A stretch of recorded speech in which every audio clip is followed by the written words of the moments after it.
Radio says 89.6 FM पर आपसे रूबरू है शो किस्से जिंदगी के विद नितिन राठौर। किस्से जो हौले से छू जाएं मन के हिस्से। दोस्तों, रक्षाबंधन के इस पावन अवसर पर अब मैं आपको सुनाने जा रहा हूँ सेतु कुमार जी मुंबई वाले की लिखी हुई कहानी छोटी बुआ।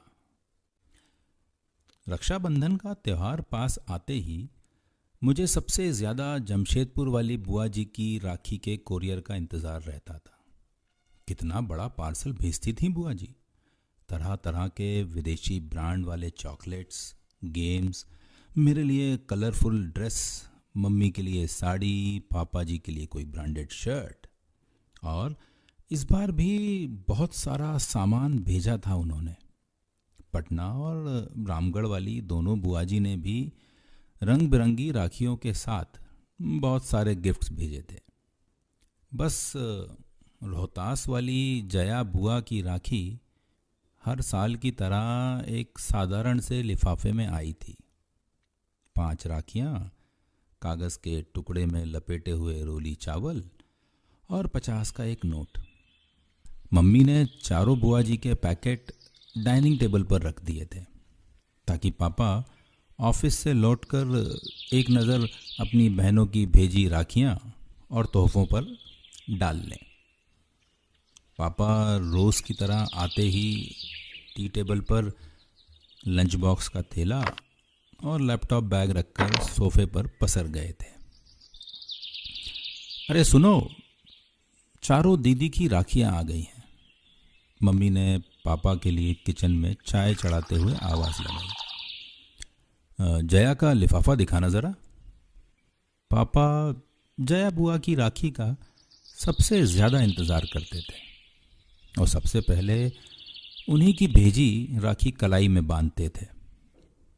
जया बुआ सारे भाई बहनों में सबसे छोटी थी, पर एक वही थी जिसने विवाह के बाद से शायद कभी कोई सुख देखा ही नहीं था। विवाह के तुरंत बाद देवर ने षड्यंत्र करके सारा व्यापार हड़प लिया और उन्हें घर से बेदखल कर दिया था। तब से फूफा जी की मानसिक हालत बहुत अच्छी नहीं थी। मामूली सी नौकरी कर थोड़ा बहुत कमाते थे और बेहद मुश्किल से बुआ घर चलाती थी।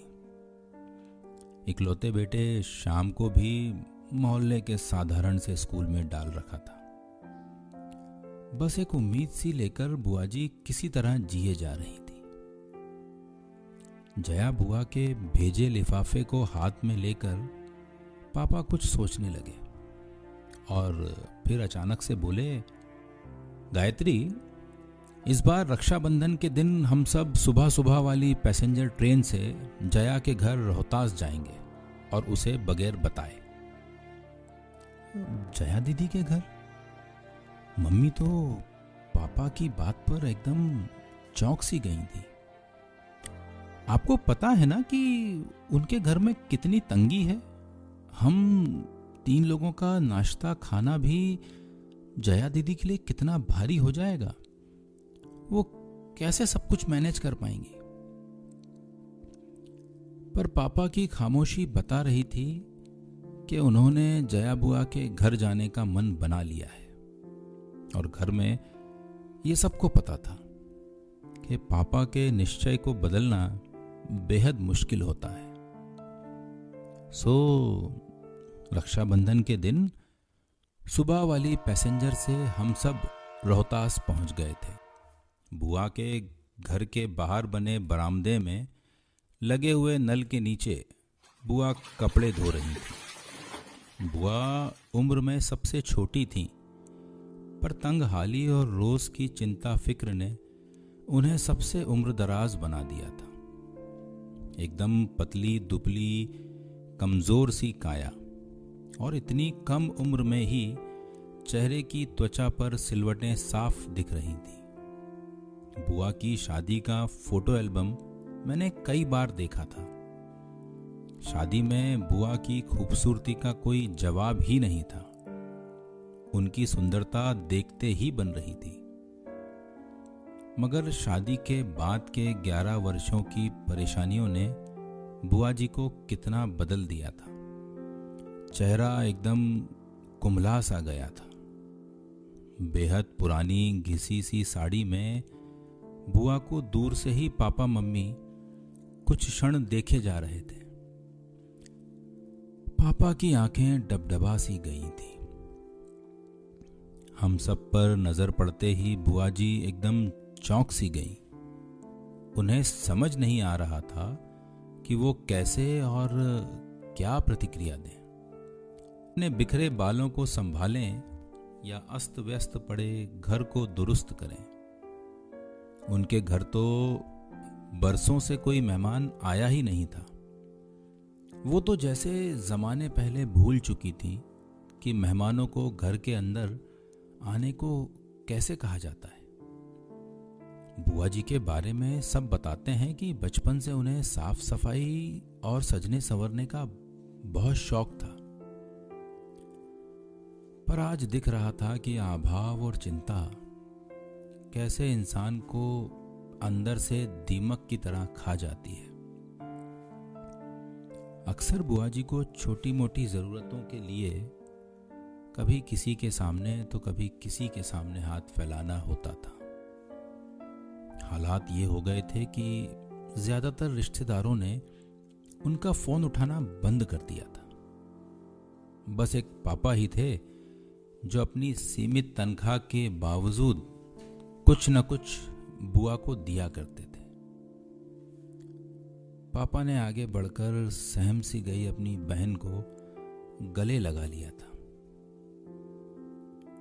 भैया भाभी, मन्नू, तुम अचानक आज यहाँ, सब ठीक तो है? बुआ ने कांपती सी आवाज में पूछा था। कुछ नहीं, आज बरसों बाद मन हुआ राखी में तुम्हारे घर आने का, तो बस आ गए हम सब, पापा ने बुआ को सहज करते हुए कहा था।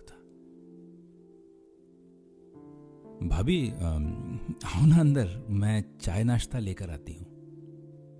जया बुआ ने मम्मी के हाथों को अपनी ठंडी हथेलियों में लेते हुए कहा था।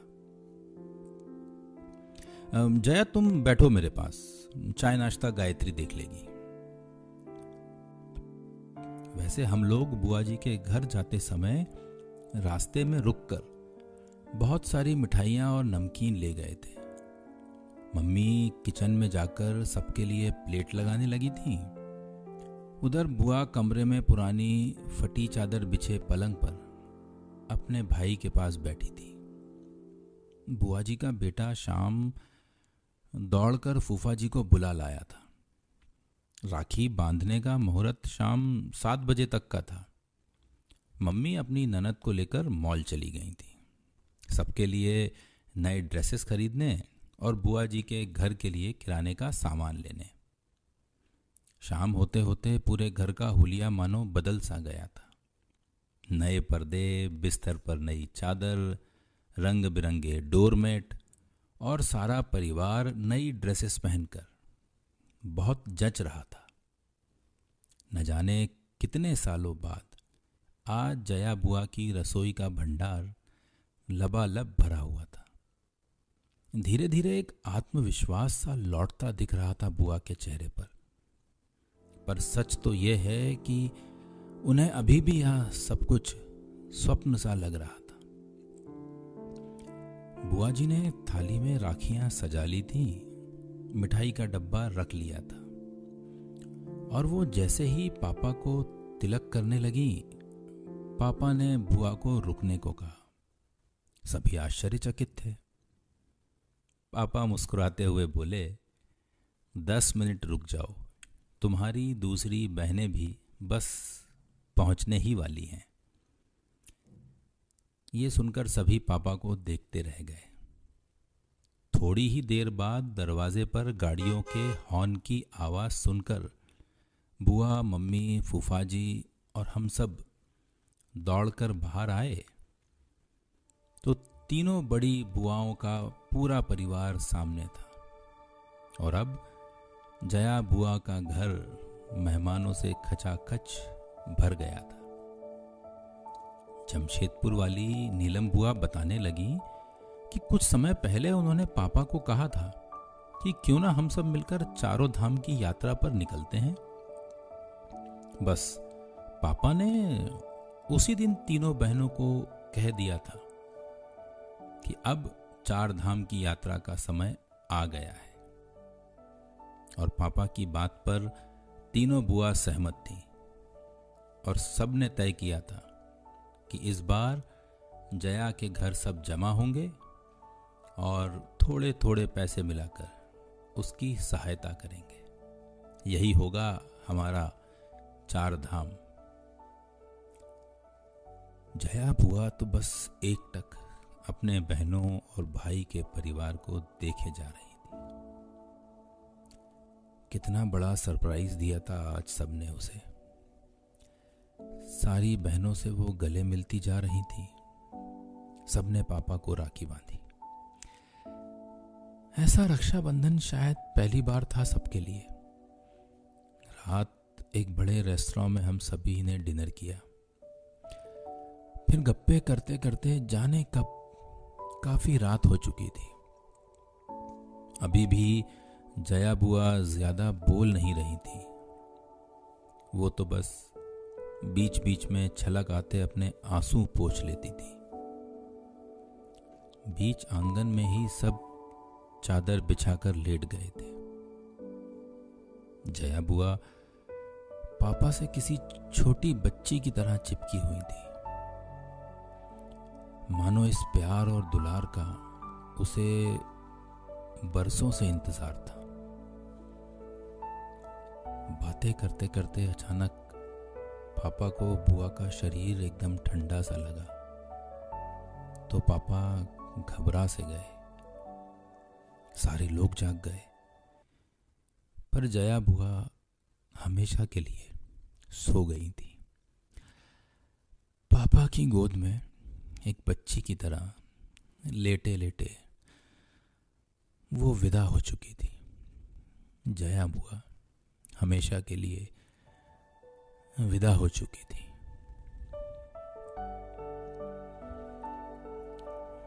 बस दोस्तों, इतनी सी थी ये कहानी।